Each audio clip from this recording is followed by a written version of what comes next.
Muy buenas tardes. Iniciamos entonces, en conformidad al programa del seminario, la última mesa, la número 8.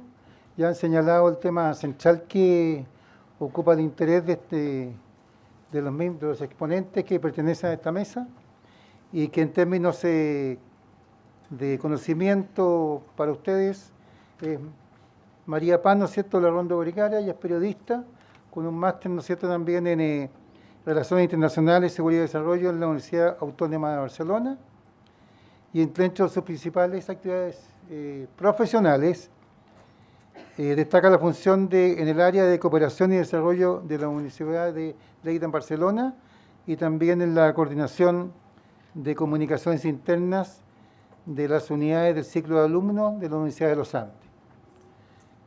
Es nuestra representante aquí del Poder Femenino. Tenemos mucha fe en que su presentación va a ser estupenda. Tenemos también a Miguel Alfonso Pérez, general de división del Ejército, que tuvo la experiencia de mando en el norte de nuestro país. Fue jefe de la Defensa Nacional en la región de Arinas y Parinacota y condujo en esa época, o lideró la operación con un nombre muy especial, que es Yarcaña. Carcaña. Pensé que era en inglés. No, Aymara. Ya. Es el oficial de Estado Mayor y además tiene un máster en gestión estratégica de organizaciones por la Academia Politécnica Militar. Actualmente se desempeña como consultor senior en el área de liderazgo, gestión de riesgos y desastres y profesor concurrente en la Academia Mayor del Ejército. Por último está Juan Carlos Enríquez Barrera, también general de división, quien también tuvo experiencia en el norte de nuestro país como comandante del Comando Conjunto Norte, es oficial de Estado Mayor, tiene un magíster en Ciencias Militares por la Academia Mayor del Ejército y también agrega a ese grado académico los de magíster en Gestión de Recursos Humanos por la Universidad de Gabriela Mistral y Master of Arts in Defense Studies en King's College de London. Actualmente desempeña como docente en la Academia de Guerra del Ejército. No voy a nombrar los temas que a cada uno de ellos les corresponde, espero que lo hagan ellos, porque son una bastante larga denominación y en beneficio del tiempo les pediría que ellos mismos, a partir de sus exposiciones, señalaran cuál es el objetivo central de sus ponencias. Dejo con ustedes a María Paz.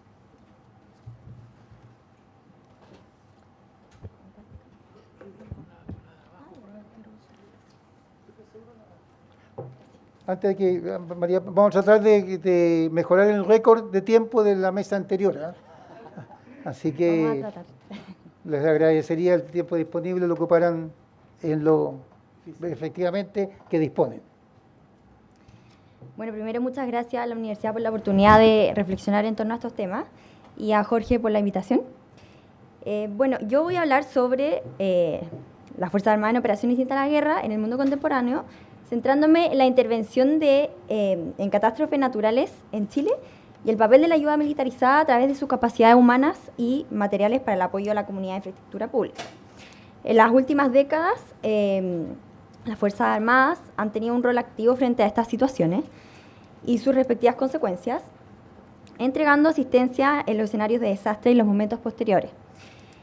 Ligándolo a la teoría, esto ocurre en un contexto en el que el concepto de seguridad ha experimentado una evolución. Desde los años 90, en la comunidad internacional ha evidenciado este cambio en la concepción de seguridad a través de una ampliación y profundización de este concepto.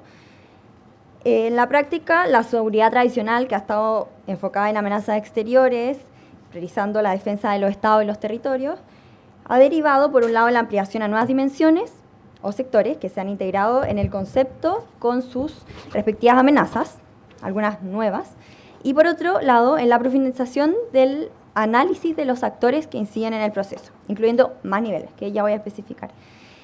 Esta concepción deriva en el concepto de seguridad humana, donde el foco está puesto en el individuo y sus particularidades, así como en las distintas esferas que le afectan de manera multidimensional. haciendo la asociación con las Fuerzas Armadas como ícono histórico de la defensa de las amenazas externas, que se asocia con un atentado al Estado, han ido tomando roles que van más allá, siendo partícipes de la prevención y de la acción en los nuevos niveles y dimensiones. Entonces, surge la pregunta si el rol de las Fuerzas Armadas en los desastres naturales ocurrió en los últimos años es un efecto y evidencia este concepto de seguridad humana. Este cambio en el concepto calza con el final de la Guerra Fría, donde en esta época resalta la hegemonía de Estados Unidos y comienza una época donde surgen nuevos desafíos, problemas, riesgos para la seguridad, y no solamente de índole militar o de guerra. Se deja de lado este concepto del que hablaba de seguridad nacional focalizado en la defensa del Estado y la integridad territorial con una escala estatal como referente y mirar hacia la amenaza externa para pensar en un concepto más globalizador e integrador.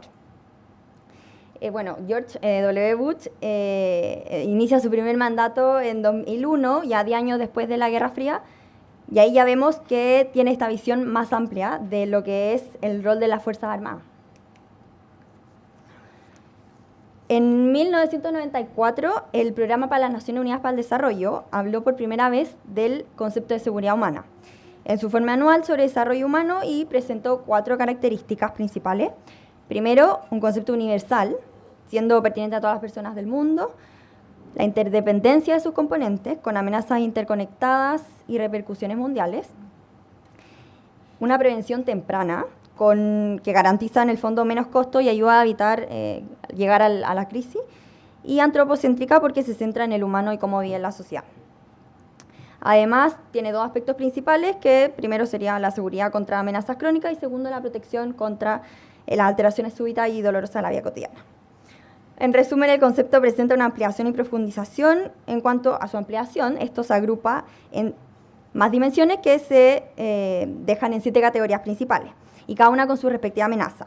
Tenemos en primer lugar la seguridad económica, con la amenaza en la pobreza, el desempleo, luego la seguridad alimentaria, con amenazas como el hambre, la seguridad en materia de salud, con amenazas como enfermedades infecciosas mortales, la desnutrición, la falta de acceso a recursos sanitarios básicos, la seguridad ambiental, donde las amenazas son los desastres, los agotamientos de recursos, la degradación, la seguridad personal, con violencia física, delitos, terrorismo, violencia doméstica, la seguridad de la comunidad, con tensiones étnicas, religiosas e identitarias, y la seguridad política, donde entran temas como represión y abuso.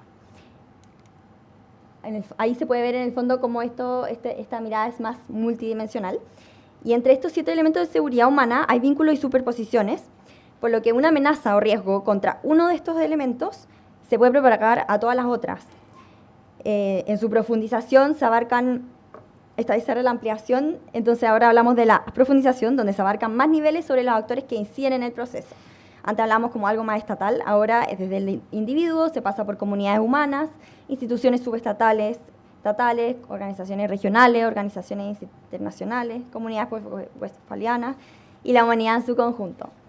Entonces, vemos que la seguridad humana incluye amenazas que no siempre se han calificado como tales, como los desastres naturales, afectando la seguridad medioambiental.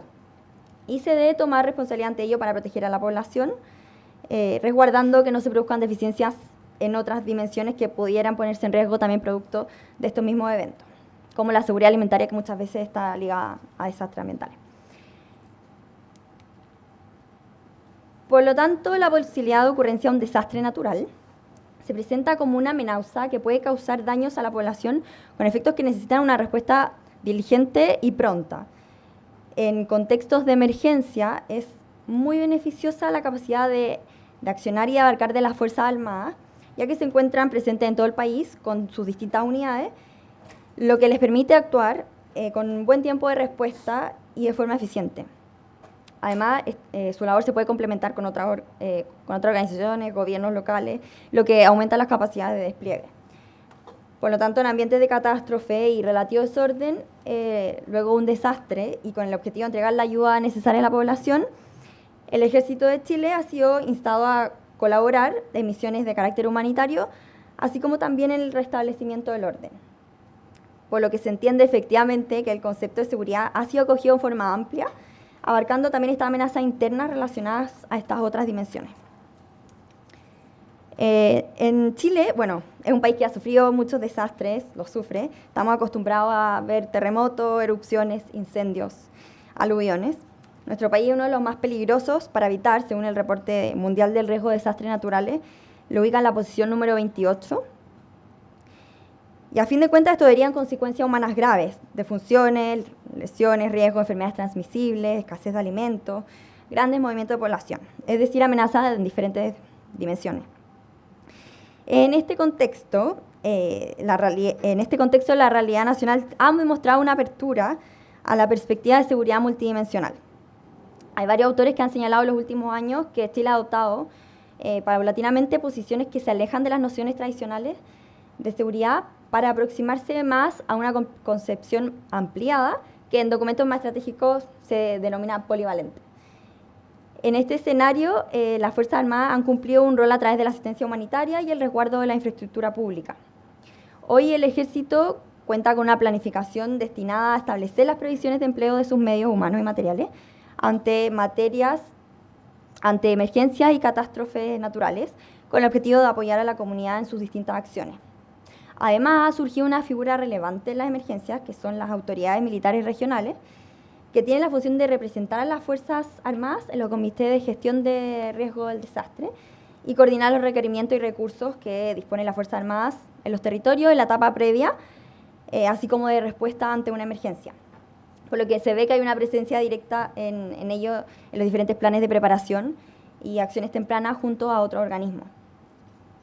Se puede ver que hay una amplitud en la concepción de las labores que ejercen, teniendo parte activa ante escenarios que amenazan la seguridad humana y específicamente en cuanto a la seguridad medioambiental, como ocurre precisamente en los desastres naturales.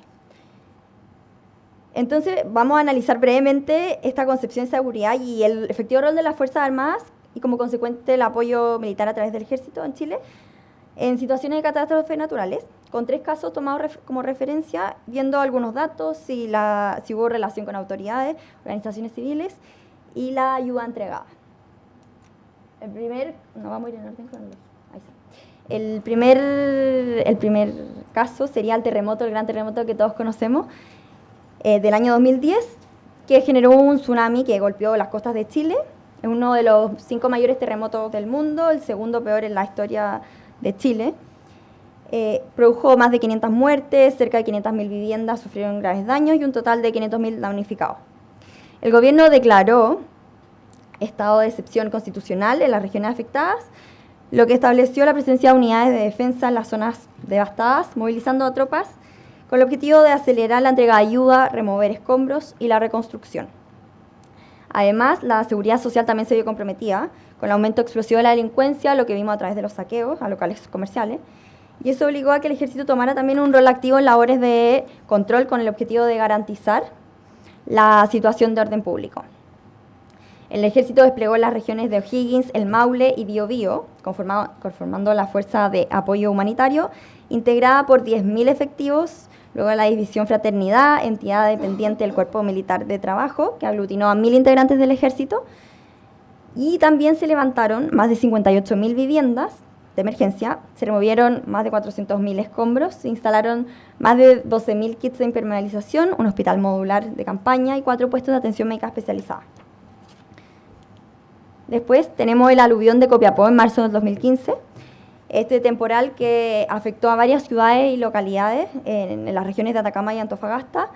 Las intensas lluvias produjeron un aumento caudal y el desborde de los ríos. Al mismo tiempo hubo 17 aluvias en simultáneo, con movimiento de masas y quebradas de cursos principales. En Atacama, que fue la región más afectada, el agua y el barro llegaron a las calles principales, donde se arrasó con vía humana, vivienda, camino, estructura de sostenimiento básico. Y el evento dejó 49 fallecidos y más de 35.000 damnificados. El gobierno declaró estado de excepción constitucional en toda la región de Atacama, por lo que las Fuerzas Armadas tomaron el control de la zona para resguardar y mantener el orden público. Entregaron ayuda logística y socorro a los más afectados. La optimización de los recursos fue posible gracias a la coordinación con organismos públicos y empresas civiles. Aquí participaron casi 5.000 integrantes del Ejército provenientes de la zona norte y centro del país, construyeron casi 1.000 viviendas sociales, se limpiaron un poco más de 2.000 casas, se removieron 7.000 toneladas de barro y se instalaron casi 2.000 baños químicos. Además, se instalaron 3 puestos de atención médica especializada del Ejército y 2 puestos de atención de sanidad. Ahí estoy al revés. Ahí sí. Y por último tenemos los incendios forestales que ocurrieron entre enero y marzo del 2017, que según la CONAF fueron categorizados como los incendios forestales más grandes en la historia de Chile. Azotaron varias regiones, Valparaíso, Metropolitana, O'Higgins, Maule, Biobío y Araucanía, afectando miles de hectáreas, y en total se consumieron más de 570.000 hectáreas a nivel nacional en más de 5.200 focos. Tomó más de 4 meses en ser totalmente extinguido, dejando 11 fallecidos y más de 6.000 damnificados. El gobierno declaró estado de excepción constitucional a las zonas afectadas y, por ende, las Fuerzas Armadas quedaron habilitadas para mantener la seguridad y el orden público, dictando directrices, ordenando el tema de acopio y almacenando reservas de alimentos, artículos y mercancías necesarias para la población de la zona. En esta oportunidad, el Ejército y la CONAF trabajaron en conjunto, instruyéndose sectores de trabajo. Aquí es importante mencionar que había un acuerdo de cooperación firmado entre la CONAF, entre el Ministerio de Defensa y el Ministerio de Agricultura en 2003 para el combate de incendios forestales de gran magnitud que ayudó en esta colaboración. Aquí trabajaron más de 7.000 efectivos del Ejército que se desplegaron en 4 regiones del país a través de 43 brigadas de refuerzo de incendios forestales, 27 unidades fundamentales y secciones de emergencia y 2 patrullas de auxilio y rescate especializados. Además, se instaló un centro militar desplegable en la región del Maule como base de apoyo humanitario. Entonces, en eventos de catástrofe natural, la ayuda militar se ha desplegado de manera oportuna y por mandato presidencial, con apoyo humano y técnico para efectuar labores de seguridad, entrega de ayuda humanitaria, reconstrucción, e incluso para evitar contagios en temas de salud. En consecuencia, el papel activo de las Fuerzas Armadas y la militarización de la ayuda en situaciones de caos a raíz de desastres naturales es un efecto del concepto de seguridad humana, en términos prácticos y conceptuales. En este marco son las autoridades las que permiten y autorizan el despliegue del Ejército en sus funciones de ayuda, por lo que se entiende que el trabajo se realiza de forma alineada en estas situaciones de emergencia. Todo esto también es perfectamente bien recibido por la población, ya que aumenta la sensación de seguridad, tranquilidad y confianza, especialmente en temas de orden público. Aquí hasta este año, en 2024, datos de CADEM arrojaban que el Ejército tenía un 77% de aprobación. Es decir, tanto la población general como las autoridades presentan una concepción de la seguridad entendida como multifuncionalidad, asociando las labores y operaciones de las Fuerzas Armadas más allá de la guerra y defensa de las fronteras o amenazas exteriores. La militarización de la ayuda de los desastres ocurridos en Chile durante el último tiempo no dejan de lado otros tipos, ya que los organismos militares han trabajado en conjunto a organizaciones civiles y estatales para asistir a la ciudadanía. Pero la preparación humana, militar humana y material, sin duda es un valor comparativo a la hora de tomar acción en momentos de catástrofe e incertidumbre, donde las personas necesitan sentirse a salvo, y vemos que hoy día el foco continúa puesto en la seguridad del individuo y en sus diferentes dimensiones. Muchas gracias.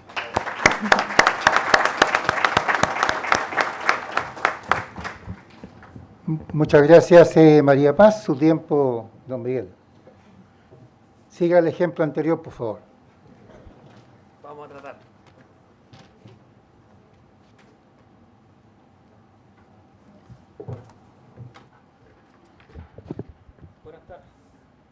Buenas tardes.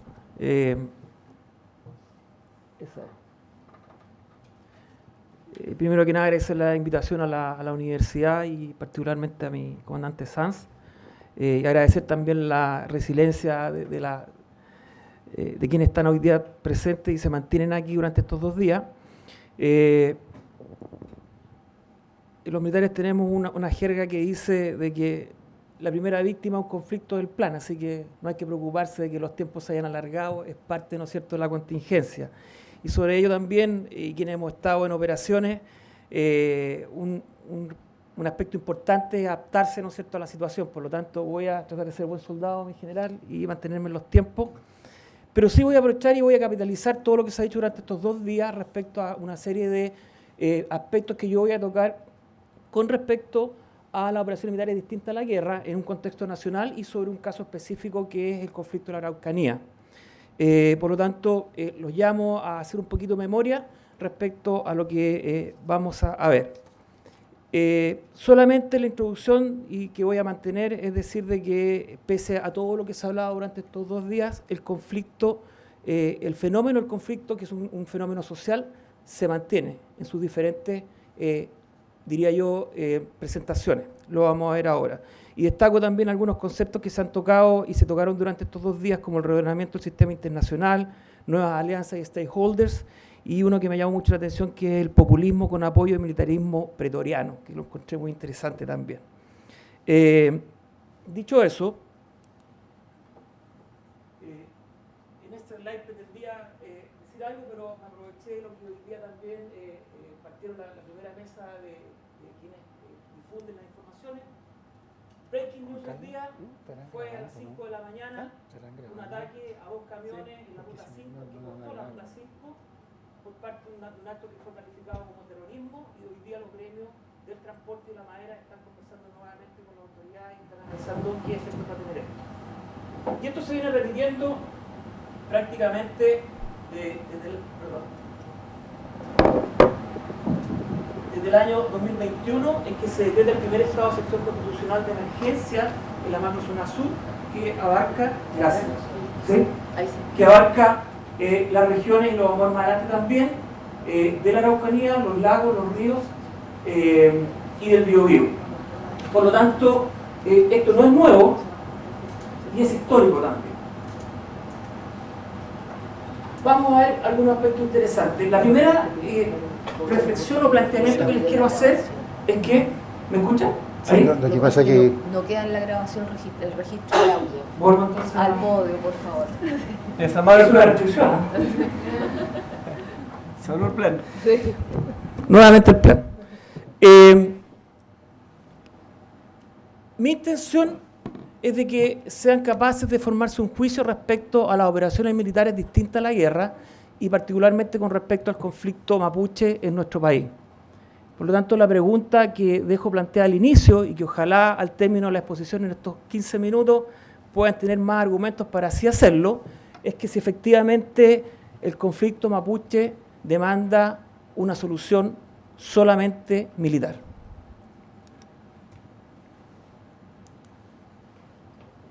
Revisemos un poco la teoría del conflicto. No quiero extenderme en esto, pero creo que es interesante también para entender estas operaciones. El conflicto es la lucha de voluntades entre estados, naciones, pero hoy día, e históricamente también, se ha visto que los actores son variados, no necesariamente son estados. Por lo tanto, encontramos entidades de diferente potencial y muy diferentes en sus organizaciones y en su formalidad. Y ahí se habla hoy día de conflictos híbridos o asimétricos, en el contexto internacional como a nivel nacional. Desde la teoría se habla que hay una escalada de la crisis que tiene un punto en que se desarrolla o termina en una guerra o se vuelve nuevamente al estado de paz. La particularidad de estos conflictos es que se mantienen en un área de paz, pero con una crisis permanente. Ejemplos tenemos de estos muchos, desde el desafío de los filisteos, ¿no es cierto?, al pueblo de Israel, y en este duelo que da David y Goliat, el inicio de la guerra de Rusia-Ucrania, que parte también con una suerte de operación híbrida y asimétrica. Las operaciones de imposición de la paz normalmente obedecen a crisis de estas características y lo que estamos viviendo hoy en nuestro país. Si quisiéramos hacer un corte o un inicio del conflicto del Estado de Chile con la comunidad, con la cultura mapuche, podríamos hablar de lo que fue la pacificación o la ocupación de la Araucanía a partir de inicios del siglo XIX. Discutible, pero para darle un punto de partida, ¿no es cierto?, con respecto a ello. Hay tendencias, y en esta me voy a fijar solamente en una en beneficio del tiempo, internacionales, y que hablan de que si efectivamente la guerra híbrida es un concepto estratégico, que si se usa de manera ofensiva, es capaz de lograr efectos en el ambiente internacional y efectos, ¿no es cierto?, dentro de un Estado o un país que está dentro de este concepto internacional. Incluso se habla de actores o proxies que, como una manera de desmarcarse de la responsabilidad directa de los efectos de un conflicto, se utilizan de manera velada o de manera, ¿no es cierto?, contingente. En el contexto nacional, partiendo de un tema constitucional en que el Estado es garante del resguardo de la seguridad y de promover la integración armónica de todos los sectores del país, y para ello puede hacer uso, ¿no es cierto?, como un rol que tienen las Fuerzas Armadas con respecto a lo que es la defensa de la patria y esencialmente para la seguridad nacional. Se ha hablado de lo que es seguridad y defensa nacional. Luego, estas operaciones se enmarcan en una necesidad de Estado y que está respaldada por un tema constitucional. Pero si juntamos las tendencias y los escenarios, nos encontramos hoy día con escenarios muy complejos que son propios de este tipo de conflictos, en donde se identifican una seguridad multidimensional, como nos vimos ahora, ciberseguridad, no solamente una seguridad física. Hay entornos muy complejos, Buca, Bani, los detalles o más, diría yo, profundidad en estos temas van a estar en un artículo que desarrollé con respecto a ello y que va a quedar en manos de la universidad. Pero quizás lo más importante son estas nuevas formas de amenaza y que ponen en jaque, ¿no es cierto?, a los estados y a la forma de cómo enfrentamos aquello. Desde la perspectiva de la defensa nacional, nuestra política de defensa nacional del año 2020 considera dentro de su concepto estratégico y de las capacidades estratégicas que tienen las Fuerzas Armadas las operaciones militares distintas a la guerra. Y precisa efectivamente que deben estar en condiciones de participar en situaciones complejas, indistintamente de los escenarios que se planteen dentro de la constitucionalidad y, muy importante, ajustada a la voluntad política.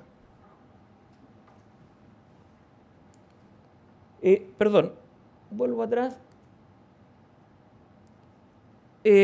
Un detalle es que dentro del concepto estratégico, estas operaciones normalmente están en lo que es la seguridad interior del Estado y asociadas a ciertas áreas de misión, como las catástrofes, por ejemplo, que ella precisaba, pero también con lo que es desarrollo del país y del Estado. Vamos a ver algunos detalles más adelante. Por lo tanto, las operaciones militares distintas a la guerra buscan prevenir conflictos, buscan mantener la paz, buscan apoyar la toma de decisiones y el ejercicio de las autoridades políticas que estén manejando esta crisis o este conflicto, y están enmarcadas, como veíamos, dentro de la Constitución Política de la República y también de todas las normativas del derecho internacional. Un modelo de análisis para esto, que es aceptado occidentalmente, diría yo, es el modelo PEMSI, que descompone, ¿no es cierto?, este análisis en 9 factores, siendo uno de ellos el factor militar, y se identifican lo que es político, militar, económico, social y cultural, muy importante en el conflicto mapuche, lo vamos a ver también más adelante, de la información, fue tocado hoy día, en la mañana, de la infraestructura, de carácter crítico, y el ambiente físico, el horizonte temporal y la legalidad, que también lo vimos durante la mañana. Y eso le da una connotación de operación interagencial. Por lo tanto, si pudiéramos calificar o tipificar esta operación, lo que se está haciendo en la Araucanía es una operación militar distinta a la guerra en territorio nacional en tiempo de paz y que involucra no solamente al ambiente militar, sino que también la interrelación que tiene, ¿no es cierto?, la operación militar distinta a la guerra con todos los otros campos o factores operacionales. Veamos algunos alcances en la macrozona sur. Efectivamente, como dijo mi general, yo me desempeñé liderando 2 años una operación militar distinta a la guerra en la macrozona norte.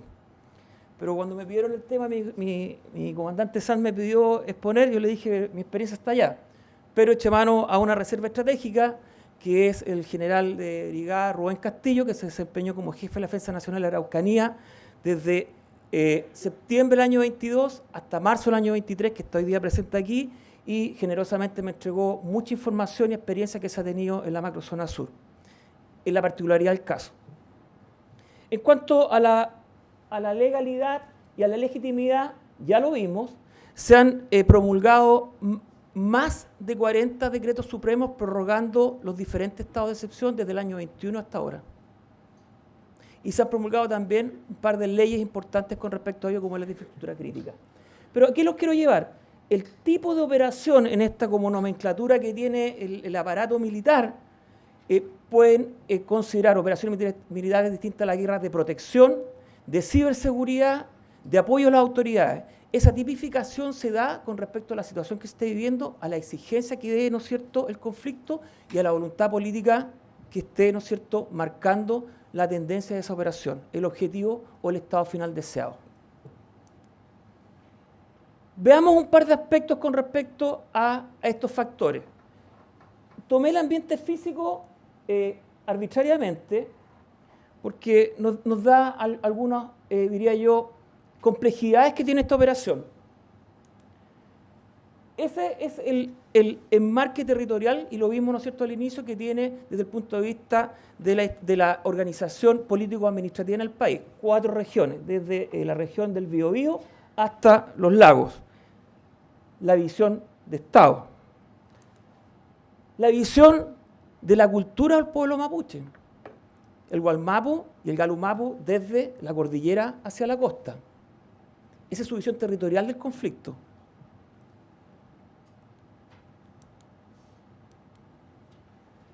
La encuesta CEP del año de 87 del año 22 entrega mucha información con respecto a este conflicto. Las causas, lo que siente hoy día el pueblo mapuche, cuáles son los desafíos. Y toman un análisis territorial, pero basado en las etnias. En las etnias, ya sea pehuenche, lafkenche, huilliche o puelche, de acuerdo a la distribución que han tenido históricamente en el territorio. Una segunda visión del ambiente físico. Una tercera visión es la que tiene la Agencia Nacional de Investigación y Desarrollo, que se ocupa por macrozonas de desarrollar proyectos de investigación y desarrollo. Para ello, la macrozona sur son las regiones que se ven en la pantalla. Y finalmente, la división territorial o el área de responsabilidad que cada uno de los jefes de la Defensa Nacional han desarrollado para el conflicto de acuerdo a lo que ellos tuvieron que enfrentar. Entonces conviven diferentes visiones del ambiente físico o territorial respecto a este conflicto. Otro aspecto del político. El nivel político ha hecho esfuerzos de coordinación y de construir, ¿no es cierto?, y consolidar, diría yo, a todos los organismos que pueden participar en beneficio de buscar una solución. Yo creo que las expectativas que se tienen hoy día con respecto a la Comisión de Paz y Entendimiento, donde crea una nueva aproximación y que en noviembre de este año tienen que proponerle al presidente una solución con respecto a la restitución territorial que se da, ¿no es cierto?, en estos territorios, la macrozona sur. Hay altas expectativas con respecto a ello. En la última prórroga que se hizo del decreto supremo para el estado de excepción constitucional, se habló de un balance que desde el año 2021 hasta el 24 habría una disminución del 58% de los eventos de violencia rural en la zona.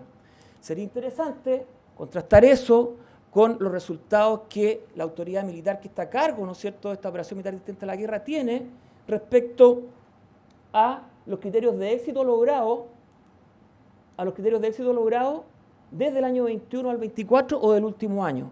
Las operaciones tienen un diseño, tienen líneas de acción, tienen objetivos que están fijos en un plazo y tienen criterios de éxito respecto a ese estado final deseado.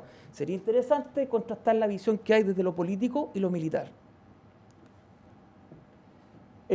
Finalmente, quiero conjugar estos dos aspectos, que es el de la legalidad, el tiempo y lo social y cultural. Una operación militar distinta a la guerra en territorio nacional, donde hay fuerzas, como decían ayer, con botas en el terreno, es tremendamente complejo cuando están siendo observadas o son juzgadas por la justicia civil.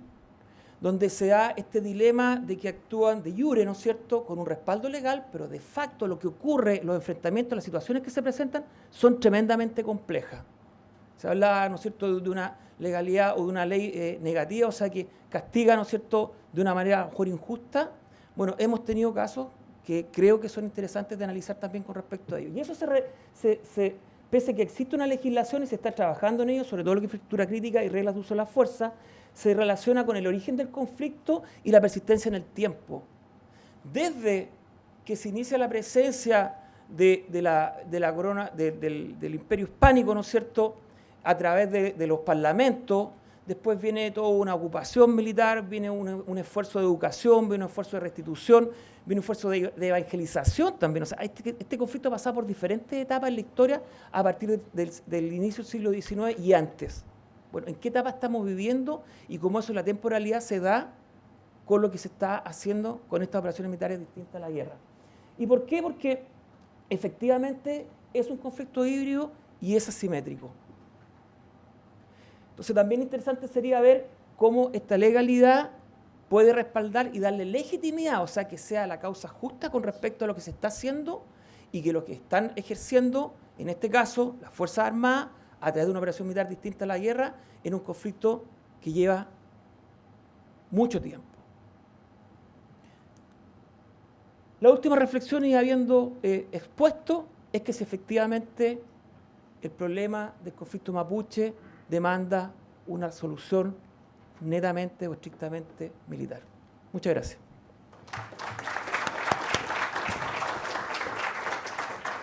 Muchas gracias, Miguel. Su tiempo, Juan Carlos. Bueno, yo definitivamente voy a intentar de ponerme en el tiempo. Agradezco la invitación de la universidad y agradezco la participación de todos ustedes en este evento que es tan importante desde el punto de vista académico. Yo parto con la siguiente pregunta para dar inicio a mi ponencia, que en síntesis trata de resolver la problemática de hasta qué punto el Estado se está haciendo responsable de los problemas internos o externos que asume y enfrenta cualquier Estado-nación. Por lo tanto, parto con la primera interrogante diciendo que qué es lo que debe custodiar el Estado, cuál es su función principal.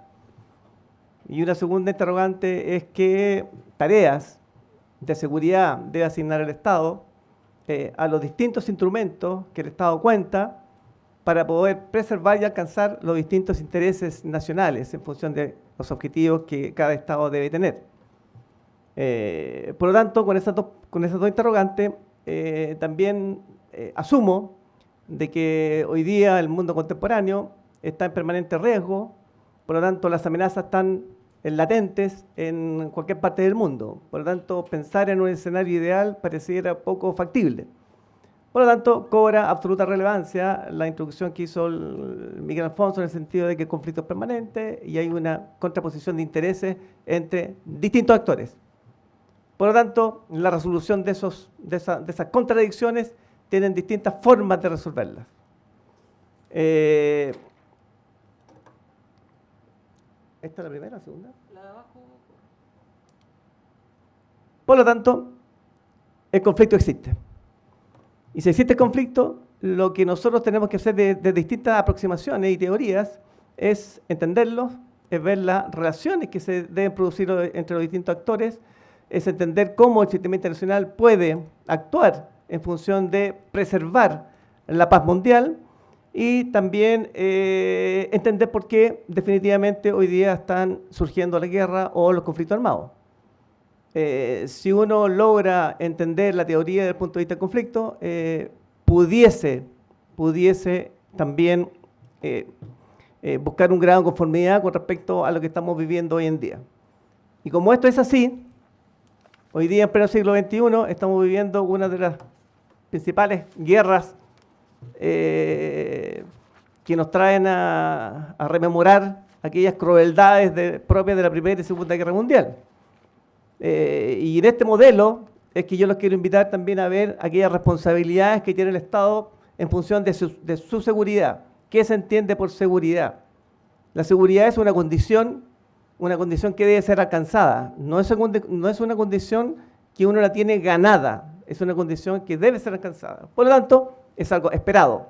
Y para lograr eso esperado, hay muchas tareas que hay que realizar. Entonces, ahí es donde el Estado tiene distintos instrumentos. Tiene una gran caja de herramientas en las cuales él las debe articular con mucha armonía, con mucha sincronización y con mucha estrategia para poder ir moviendo las distintas piezas para ir alcanzando este objetivo. Por lo tanto, en pleno siglo XXI, en un continente bastante desarrollado, donde hay una seguridad que estaba casi asegurada, ellos hoy día se están viendo enfrentados a este modelo de guerra que es bastante distinto al modelo de guerra que uno pudiese estar mirando en pleno siglo XXI. En este conflicto voy a destacar algunas particularidades que se trataron en la presentación anterior, pero aquí uno puede ver cuáles serían las preocupaciones nuestras que debemos mirar en función de la seguridad. Entonces, aquí hay dominios. Está el dominio terrestre, está el dominio aéreo, está el dominio marítimo, está el dominio que no dominamos tanto, que es el espacial, y el dominio del ciberespacio. Dominios que actúan en la parte física y dominios que actúan en la parte cognitiva. Miren este último punto, en la parte cognitiva. O sea, hoy día, a través de la información y de las distintas operaciones de información, se está tratando de influir en la mente de las personas, en la mente de los tomadores de decisiones, en la mente de los agentes claves de la organización. Bueno, todas esas cosas son las que uno debe estar mirando en este entorno que es cada vez más complejo y cada vez más desafiante. En ese sentido, es que también hay que entender que si uno asume que el conflicto es algo permanente, bueno, entonces entendamos qué injerencia tiene el poder nacional dentro de la administración de los elementos que constituyen hoy día, que son esenciales para el Estado. Dentro de los cuales tenemos la población, que somos todos nosotros, está el escenario, que es la fuente de riqueza, y está el gobierno. Y es ese modelo en el cual se debe articular el poder nacional para darle vida a los conceptos de seguridad, seguridad y defensa, defensa y seguridad, poder y seguridad. Por lo tanto, el poder nacional es una forma de influenciar a través de distintos modelos. Y el Estado tiene instrumentos.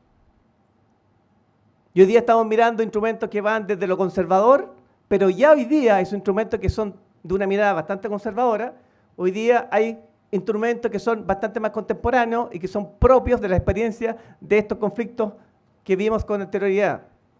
O sea, hoy día el instrumento diplomático, militar, económico e informaciones ya no es suficiente para estar mirando este tema de la seguridad. Hoy día hay otros elementos que también tienen que ser incorporados en nuestra mirada, como por ejemplo la inteligencia. Pareciera paradójico que la inteligencia hoy día pasa a jugar un rol fundamental dentro de los instrumentos del poder nacional. Es cosa que hagamos un análisis de nuestra realidad interna para ver qué gran importancia tiene la inteligencia en las grandes decisiones que se toman con respecto a la seguridad. La finanza, ya no basta con la economía. Y el aspecto legal. O sea, ya hay 3 elementos más que hoy día están siendo utilizados por otros estados y naciones para empezar a ver cómo los elementos del poder nacional pueden contribuir a esta articulación para poder converger hacia los intereses y objetivos nacionales. ¿Y por qué comento esto? Porque son los instrumentos, son los que conllevan a la estrategia de solución. No es uno por sobre el otro. Y los instrumentos se mueven al igual que una pieza en un tablero de ajedrez. Alguien tiene que moverlos. Por lo tanto, siempre en la mesa del tablero de ajedrez hay gente que está tomando decisiones. Y las decisiones se toman en el nivel político, las decisiones se toman en el nivel político estratégico, las decisiones se toman en el nivel operacional y las decisiones se toman en el nivel táctico. Pero el instrumento militar como instrumento solo lo administra el nivel político, no el militar. Por lo tanto, la estrategia de solución que se adopte es una estrategia de solución de carácter político. En ese sentido, si hacemos la bajada a donde nos conlleva este tema de operaciones militares distintas a la guerra, sin perder de vista de que la seguridad nacional es un todo. Y de manera muy simplista, esa seguridad nacional va a tener una seguridad interior y va a tener una seguridad exterior. Pero en síntesis, no podría mirarse una seguridad separada de la otra. Y en este sentido es que defensa, representado por el Ministerio de Defensa, obviamente, donde está representado el instrumento militar, que son las Fuerzas Armadas, con todas sus instituciones, ¿listo? Es donde empiezan a batallar con las distintas tareas que se le entregan para poder cumplir su misión fundamental, que está contenida en distintas leyes, la Constitución y todas las cosas que ustedes han visto durante estos 2 días. Pero quiero colocar la mirada en 6 aspectos que yo considero que son importantes. El primero que, desde el punto de defensa, nuestro rol principal, el rol principal de la defensa es la seguridad exterior. Y el rol complementario son todas aquellas actividades que no son propias de la seguridad exterior. En la exposición anterior se le mostró las áreas de misiones que hoy día, hasta el día de hoy, tiene defensa. Y que son 5 áreas de misiones, de las cuales hay 2 de seguridad exterior y 3 de seguridad interior. Y hoy día estamos prácticamente en todas las áreas de misiones de seguridad interior. Pero el rol principal de la defensa es la seguridad exterior. Esa es la mirada que no se puede perder. ¿Y por qué no se puede perder? Porque posteriormente es donde tienen que desarrollarse las distintas capacidades para hacer efectivo el cumplimiento de las tareas. Y me tomo las palabras de exposiciones anteriores, en que hay muchas cosas que son escritas, pero todo lo que está escrito no necesariamente se ve representado en un modelo de capacidades. Por lo tanto, el deber ser, que el dogmático, está bien que está escrito, pero el Estado tiene que hacerse responsable también de que esas cosas que están escritas, que son dogmáticas, que son el deber ser, cosas por alcanzar, tengan coherencia con lo que quiere invertir el Estado en seguridad. Este tema de inversión. ¿Qué estoy dispuesto a invertir por la seguridad? Y donde tengo que colocar las fichas sobre la mesa. Y las Fuerzas Armadas, en general, en el último tiempo se ha desarrollado bastante un modelo de desarrollo de capacidades militares, en general, donde las Fuerzas Armadas, con el presupuesto que se entrega, ¿listo?, han podido desarrollar sus capacidades que hoy día están prácticamente explicitadas y puestas en conocimiento de las distintas autoridades, con 2 aspectos que yo considero importantes. Uno, con un concepto que se llama nivel de ambición, y uno con un concepto que se llama nivel de esfuerzo exigido a la fuerza, que son 2 conceptos que son sumamente importantes, que antes no estaban y que hoy día permiten, por lo menos, a la fuerza militar proyectar tareas con las capacidades desarrolladas, que obviamente que no son todas. Si hacemos una bajada al tema, entonces, si defensa tiene que asumir tareas propias de la seguridad exterior y tiene que asumir tareas propias de la seguridad exterior, conforme. Entonces, la desarrolla en función de ¿qué? De sus propias capacidades. ¿Listo? La capacidad alcanzada hasta la fecha del día de hoy, en la cual sí tiene capacidades para poder enfrentar otras tareas. No con las mismas capacidades para enfrentar la seguridad exterior, pero sí en ciertas áreas son bastante eficientes en este cumplimiento de tareas. Entonces, cuando una unidad militar tiene que cumplir una tarea que es distinta a la guerra, obviamente que en todos los modelos que hoy día se emplean en las Fuerzas Armadas, en general y en particular en las instituciones, hay modelos de aproximación al problema. Entonces, en ese modelo de aproximación al problema, bueno, es ver qué me representa el área estratégica norte de nuestro país, que ponga en riesgo la soberanía, la integridad, el desarrollo, el bien común. Por lo tanto, pareciera lógico comprender este modelo para poder entender el escenario en el cual uno va a actuar. Hoy día las fuerzas militares provenientes de cualquier organización, no crean que ustedes ven a la unidad militar que está operando.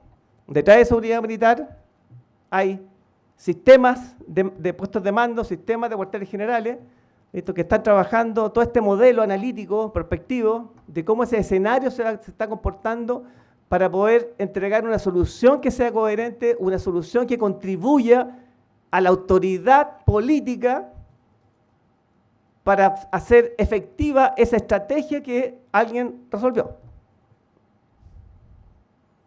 Entonces, en este modelo, que es bastante simple, ustedes pueden ver algunos datos de esta área estratégica norte, que no se los voy a detallar porque son bastante, pero lo importante es que bajo ciertos modelos esto se puede entender de mejor manera.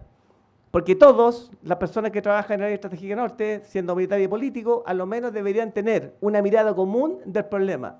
No pueden haber 2, 3 o 4 miradas. Y estas miradas se van construyendo. Y hoy día, si uno se pone a revisar los papers o estudios que han hecho distintos centros de estudio estratégicos, uno puede ver que hay algunos que tienen mejores aproximaciones que otros, pero lo importante es que eso no quede en los centros de estudio estratégicos, eso quede en los tomadores de decisiones, y los tomadores de decisiones son los políticos. Es donde el político va a tomar decisiones junto con la autoridad militar. Entonces, si hacemos una aplicación de esto en la macrozona norte, a lo menos, bajo una aproximación PEMSI-PT, que son dos factores más agregados al modelo que vieron anteriormente, uno debería tener un entendimiento de aquellos elementos que pudiesen afectar el entorno y el ambiente en el cumplimiento de cualquier tarea. Entonces, esta comprensión va desde lo más básico, desde la geometría del espacio hasta la situación de información y medios de comunicación social. Son todos factores que hoy día, si uno lo analiza de manera sistémica, permiten ir viendo cómo estos pudiesen afectar el cumplimiento de una tarea. Hoy día estos modelos sí están siendo empleados por las fuerzas militares para poder aproximarse al problema. Solamente uno. El tema de la demografía. Al igual como se expresó en el tema anterior, la región estratégica norte tiene una gran masa de población indígena, que tienen una cultura, que tienen una historia, que tienen un comportamiento distinto al comportamiento que tienen los habitantes que son chilenos y no tienen ninguna raza en especial. Fuera que son chilenos, no se declaran con una descendencia distinta.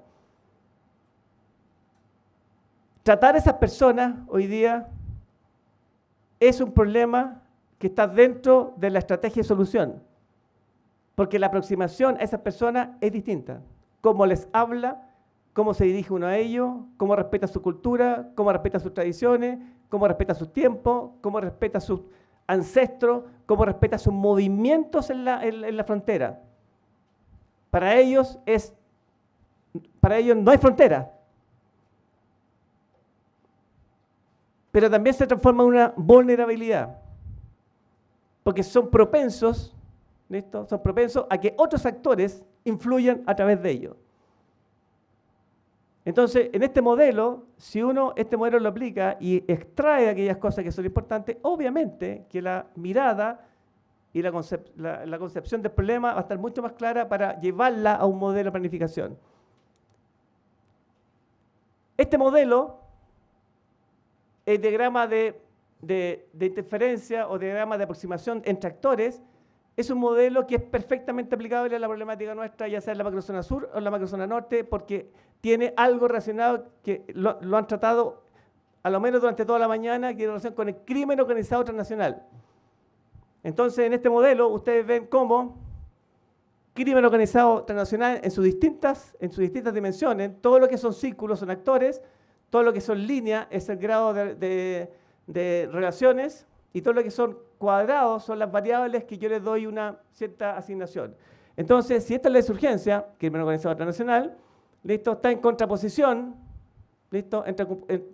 Contraposición con fuerzas militares, con fuerzas de gobierno, Sin embargo, estas fuerzas de insurgencia con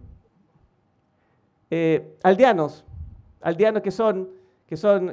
que tienen aldeas, que tienen tierra, que hacen cosecha, ¿listo? Ellos actúan sobre ellos, por lo tanto, ellos se benefician, ellos son afectados. Amenaza, pagos. Entonces, este tema, esta red debe ser comprendida porque tienen que estar todos los actores dentro de un escenario, todos, completos. Sus relaciones y sus variables, para poder entender la problemática de cómo se puede abordar el problema. Si uno tiene esta mirada completa, pudiese, de manera inicial o preliminar, establecer ciertas líneas de solución. Este es el caso de Afganistán, después del 2001 hasta el 2021, que se ocupó por el gobierno de Afganistán, asesorado por Estados Unidos, obviamente, y por otros organismos internacionales, para poder enfrentar las problemáticas con la insurgencia y con todo lo que está afectando dentro del escenario y del ambiente operacional. ¿Y por qué les digo esto? Porque la forma como se enfrentó el tema en el área estratégica norte no es un tema de que no se haya visto antes. Aquí hubo un expositor que dijo este tema de las leyes se viene viendo desde el año 1980, con respecto a la delincuencia, con respecto al crimen organizado transnacional, con respecto a muchas cosas. Bueno, en el área estratégica norte, el tema de la porosidad de la frontera, las vulnerabilidades de la frontera, no es un tema que se haya visto a partir del 2015 en adelante. Es un tema que se venía viviendo desde antes. Por lo tanto, los primeros indicativos de esto fue el Plan Frontera Norte. Primer gobierno del expresidente Piñera, en el cual se hizo un diagnóstico del área estratégica norte completa y se pudo evidenciar que habían tremendas vulnerabilidades con respecto a la seguridad. Y se tomaron medidas con respecto a las policías y con respecto a otros organismos del Estado para poder minimizarla y complementarla. Paralelamente a eso, las fuerzas militares, el Estado, a través de defensa, sin mediar ningún documento legal, a través de defensa, dijo, yo puedo contribuir a esto. ¿Bajo qué?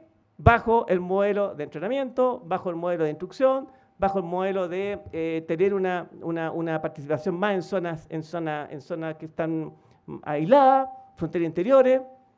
Entonces, de ahí nació esta operación Jarcaña y Curpatuguaña, que fue un éxito rotundo en términos de cómo una fuerza militar se insertaba en un escenario súper complejo y pudo llegar a conocer a cada uno de los habitantes de la zona altiplánico por cada una de las unidades que estaban actuando en distintos lugares del área estratégica norte, Arica, Parinacota, Iquique, Antofagasta. Ahí no había decreto, no había estado de excepción constitucional, solamente estaba la planificación que hizo el ejército para poder tener presencia en frontera. Y los logros fueron realmente abismantes y contribuyeron mucho a lo que hoy día es el concepto de seguridad. Y por ende contribuyeron también mucho a otras áreas de misiones, porque a través de ese modelo se lograron levantar muchas cosas desde el punto de vista del escenario que posteriormente fueron aplicables en las emergencias, en las catástrofes y en los panoramas que se presentaban en el altiplano cada vez que había un problema. Me está apurando mi general, así que voy a ir más rápido. Posteriormente está la operación Llanapaña. Quisiera hacer Esta operación Jarcaña y Curpatuguaña es un tema aymara. Y Llanapaña, si Miguel Alfonso me ayuda, Llanapaña es detener. Y Curpatuguaña es proteger. Por lo tanto, también las fuerzas militares se ocuparon de operar en esa zona con terminología aymara para poder también, a través de ese modelo de operación, también influir en el área cognitiva de las personas en ese escenario. Posteriormente viene Yanapaña. Yanapaña es la continuación de Jarcaña con Patuguaña, pero esto fue otro modelo. Este modelo es distinto y los quiero llevar también a pensar en cómo el Estado implementa distintas estrategias de solución. Este modelo vino a raíz de la evaluación del Plan Frontera Norte. O sea, estamos hablando del gobierno del expresidente Piñera II. Entonces, el año 2018, el presidente Piñera, dado que nuevamente continuaba la crisis en el área estratégica del norte con respecto a los inmigrantes, con respecto al crimen organizado transnacional, con respecto a muchas otras cosas, dispuso hacer un diagnóstico completo al área estratégica norte. Y en ese momento, lo que hizo fue incorporar a distintos estamentos del Estado para que participaran en ese diagnóstico. Resultados, no les puedo comentar los resultados, pero fueron bastante catastróficos en sentido de las capacidades y de los roles que debieran estar cumpliendo en fronteras terrestres, navales y aéreas. Ustedes saben que el Ejército es la única institución que no tiene leyes para operar, salvo las leyes que son propias de la Constitución. La Armada tiene, aparte de cumplir su rol constitucional, tiene una ley de directemar que les permite hacer muchas cosas en el mar porque es su responsabilidad custodiar y dar seguridad en el mar. Y la Fuerza Aérea tiene la DGAC, que tiene su ley propia para operar en el aire. Entonces, en este modelo, lo que quiero rescatar es que el Estado dijo conforme, pero yo no quiero que ahora sea una institución, quiero que sea la defensa. Por lo tanto, fue el Estado Mayor Conjunto quien asumió esta responsabilidad. Este plan es del Estado Mayor Conjunto, o era del Estado Mayor Conjunto, con participación directa bajo un modelo de conducción de acción conjunta en tiempo de paz. Fue el primer modelo de conducción conjunta en tiempo de paz. Y posteriormente, este modelo también incorporó muchas otras capacidades que fueron propias de esa problemática. Se creó la Unión de Coordinación Estratégica en Macrozona Norte, la UCEM Norte, que es, porque todavía sigue vigente, en Iquique, que es un gran centro de fusión de información, donde están todos los tambores de cada uno de los organismos que deben tomar decisiones en Frontera Norte, desde lo militar hasta lo civil. Y también se crearon otros organismos en el Ministerio del Interior para hacer que esto funcionara. Comité de coordinación para enfrentar amenazas en la macrozona norte. Y de ahí, si ustedes se fijan en la lámina, se han venido sucediendo un sinnúmero de cosas. Entonces, a lo menos llama la atención cómo estoy evolucionando de un decreto 265 a una modificación de un decreto, a un estado de constitución de emergencia en el año 22, a una ley 21.542 de infraestructura crítica, a un decreto 78 que hoy día que actualmente está en el norte a través de los jefes de área fronteriza bajo un modelo distinto. Pero la problemática es la misma que se da con respecto a lo que plantea el general Alfonso, en el sentido de que hay una problemática legal, hay una problemática de capacidades, de inteligencia, hay una problemática de interferencias mutuas, hay una problemática de mantener ciertas capacidades mínimas para poder influir en el proceso de toma de decisiones. Finalmente, les dejo algo no muy promisorio, pero mis consideraciones son muchos deben. Hoy día las capacidades son tremendamente importantes para poder enfrentar cualquier tipo de situación o cualquier tipo de contingencia, ya sea exterior o interior. Sin capacidades se limitan las posibilidades de obtener buenos resultados. Ya que hemos discutido distintas áreas de capacidades, las cuales aún no están desarrolladas y tienen un impacto en la estructura del Estado. El Estado es todo. El Estado somos todos. La defensa es de todos, la seguridad es de todos, no es de uno. Gracias.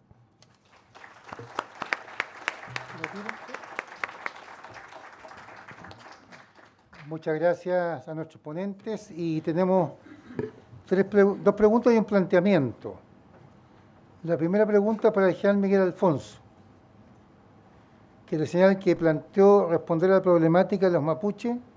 Sin embargo, omitió que este es un conflicto internacional. Los hay en Chile y Argentina. ¿Por qué hay esta omisión? El fondo de la pregunta. Tiene toda la razón, desde la perspectiva cultural y hablando del despliegue territorial mapuche en el Gualmapu, efectivamente trasciende la frontera. Es un tema que también se ve en el norte con respecto a la cultura, ¿no es cierto?, aymara, que en cierta forma ellos cruzan la frontera bajo un concepto histórico, sociocultural y de pertinencia de su territorio. El Gualmapu es un concepto de tierra y gente. Ellos tienen una filosofía bastante, diría yo, profunda con respecto a ello. No quise tocarlo, ampliarlo al tema internacional, porque me centré y acoté el análisis de la operación a un tema de territorio nacional. Pero sí, efectivamente, la problemática trasciende la frontera, trasciende los Andes, y como vimos, las etnias que se encuentran en estos territorios van más allá de la frontera. Exprofeso, no lo toqué, porque creo que es un tema que ameritaría, ¿no es cierto?, un análisis mucho más amplio, y en los términos que acotamos el tema lo dejé, como dirían, ceteris paribus. Muchas gracias. Una pregunta que reciente está asociada para algunos de los dos expositores y siguiendo el ritmo de las preguntas. Dice, si bien desde el gobierno y las Fuerzas Armadas se están realizando ingentes esfuerzos por terminar con la violencia en las macrozonas norte y sur, ¿por qué creen ustedes que todavía hay sectores que se oponen a la presencia militar? Y además agrega si hay iniciativas que contribuyan a mejorar esa percepción en la opinión pública. Dejo abierta la respuesta, no sé si Juan Carlos quiere Yo voy a partir primero. Yo soy convencido de que toda la problemática que vive cualquier Estado, cualquiera, tiene que ser una solución integral. Aquí no sirven las soluciones a media o las soluciones de corto plazo. Las soluciones tienen que ser a largo plazo. Y en ese sentido particular, lo que está pasando hoy día en distintas regiones de nuestro país obedece justamente a eso. Estas son soluciones que deberían ser parte de las políticas de Estado, no de gobiernos en particular. Las políticas de Estado son las que trascienden, las políticas de Estado son las que mantienen vivo y mantienen fortalecido las bases fundamentales de cualquier Estado-nación. Y son las que van tendiendo a lograr lo que todos queremos, la seguridad, el desarrollo, el bien. El instrumento militar, insisto, y voy a ser súper enfático con esto, el instrumento militar es parte de la solución.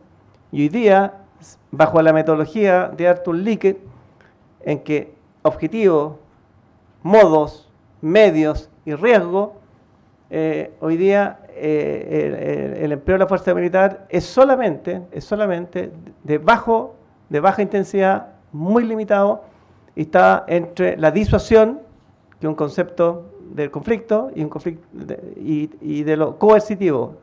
Hasta el momento no es coactivo. Entonces, tratar de endosar esa responsabilidad a un instrumento militar, encuentro que es tremendamente peligroso, y las Fuerzas Armadas hoy día no están para enfrentar ese tipo de situaciones en el panorama nacional. A menos que tendrían que cambiar muchas cosas. Volvemos a lo mismo. Volvemos a los objetivos, los medios, los recursos, las capacidades, el ámbito legal, el sistema de inteligencia. Todas aquellas cosas que estamos discutiendo latamente y que hoy día sí son importantes. Hoy día ningún Estado puede tomar buenas decisiones si no tiene un buen sistema de inteligencia nacional. Puede tener las mejores intenciones, pero eso no sirve. Un buen sistema de inteligencia nacional. Y por ende, la defensa, si quiere hacer un buen modelo de conducción estratégica y planificación, debe tener un buen sistema de inteligencia de la defensa.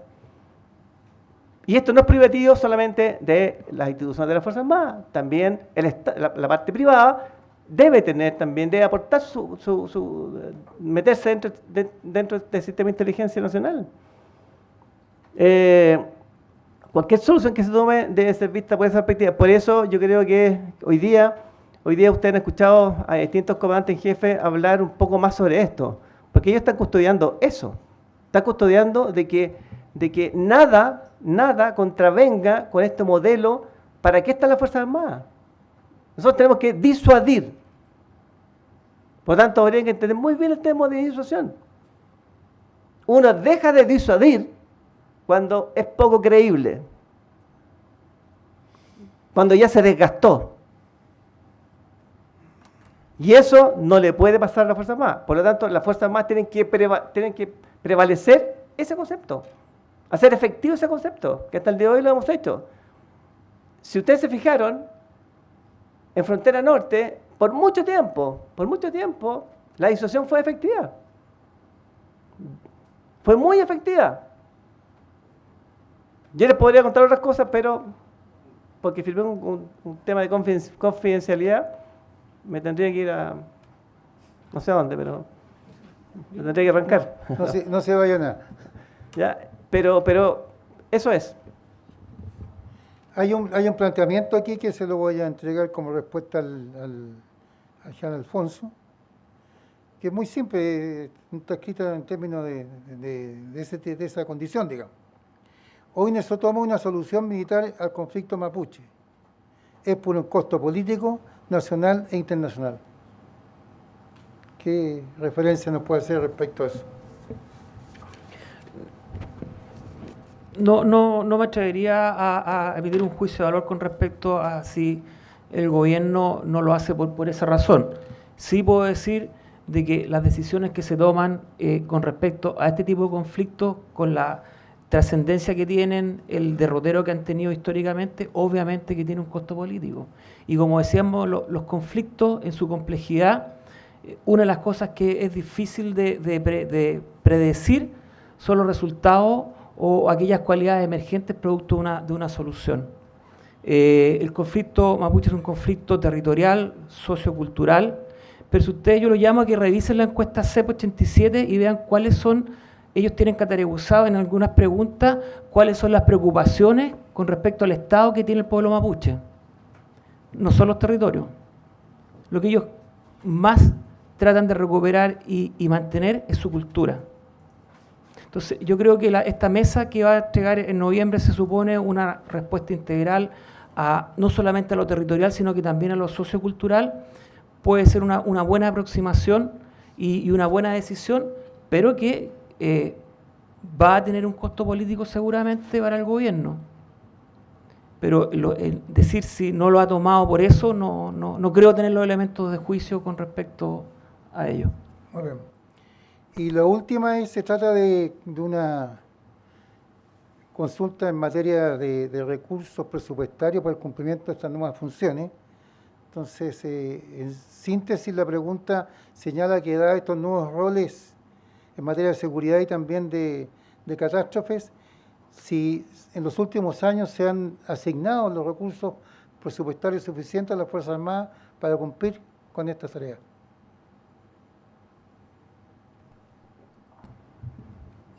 El Estado tiene un modelo de financiamiento de capacidades y ese modelo de financiamiento de capacidades es alfa.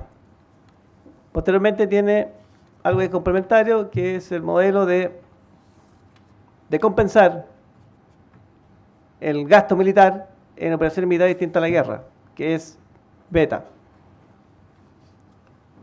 Lo que pasa es que esta fuerza militar que está operando en alta intensidad en tareas complementarias, ¿listo?, va a llevar en un modelo de ciclo de vida de una capacidad militar a que se agote o que obsoleta en menos tiempo.